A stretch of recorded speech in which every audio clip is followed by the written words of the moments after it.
വളരെ കാലം മുമ്പ് ഗുരുവായൂർ ക്ഷേത്രത്തിൽ നെന്മിനി നമ്പൂതിരി എന്ന ഒരു പൂജാരി ജോലി ചെയ്തിരുന്നു.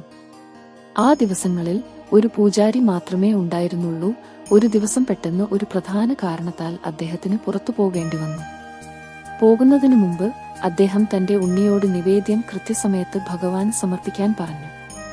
ഉണ്ണി ചെറുപ്പവും നിഷ്കളങ്കനുമായിരുന്നതിനാൽ അച്ഛൻ പറഞ്ഞതുപോലെ തന്നെ ചെയ്തു. അവൻ നിവേദ്യം ഭഗവാൻ മുന്നിൽ വെച്ചു കാത്തിരുന്നു. പക്ഷേ വിഗ്രഹം അനങ്ങിയില്ല. ഭഗവാൻ ഒരു യഥാർത്ഥ വ്യക്തിയെപ്പോലെ ഭക്ഷണം കഴിക്കുമെന്ന് ഉണ്ണി കരുതി. ഭഗവാന് സാധാരണ അരി ഇഷ്ടമല്ലെന്ന് കരുതി ഉണ്ണി തൈരും ഉപ്പിട്ട മാമ്പഴവും കൊണ്ടുവന്നു. അവൻ അവ അരിയിൽ കലർത്തി വീണ്ടും സമർപ്പിച്ചു. എന്നിട്ടും വിഗ്രഹം അനങ്ങിയില്ല. ഉണ്ണി യാചിക്കാൻ തുടങ്ങി, അഭ്യർത്ഥിച്ചു, ഭഗവാനെ ഭീഷണിപ്പെടുത്തി, നീ കഴിച്ചില്ലെങ്കിൽ എന്റെ അച്ഛൻ എന്നെ അടിക്കും. ഒടുവിൽ കണ്ണീരോടെ ഉറക്കെ നിലവിളിച്ചു.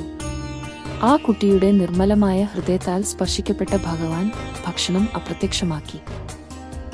ഭഗവാൻ എല്ലാം കഴിച്ചുവെന്ന് കരുതി ഉണ്ണി സന്തോഷത്തോടെ തന്റെ ദിവസം തുടർന്നു. പിന്നീട് വാര്യർ വന്ന് ഒഴിഞ്ഞ നിവേദ്യം ഇരുന്ന പാത്രം കണ്ടു. അയാൾക്ക് വളരെ ദേഷ്യം വന്നു. ഉണ്ണി ഭഗവാൻ സമർപ്പിച്ച ഭക്ഷണം കഴിച്ചുവെന്ന് കരുതി.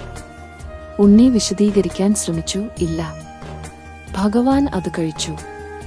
തൈരും മാമ്പഴവും ഭഗവാൻ ഇഷ്ടപ്പെട്ടു. പക്ഷേ വാര്യർ അത് വിശ്വസിച്ചില്ല. ഉണ്ണിയുടെ അച്ഛൻ തിരിച്ചെത്തിയപ്പോൾ വാര്യർ പരാതിപ്പെട്ടു. പൂജാരിയും ദേഷ്യപ്പെട്ടു ഉണ്ണിയെ അടിക്കാൻ ഒരുങ്ങി.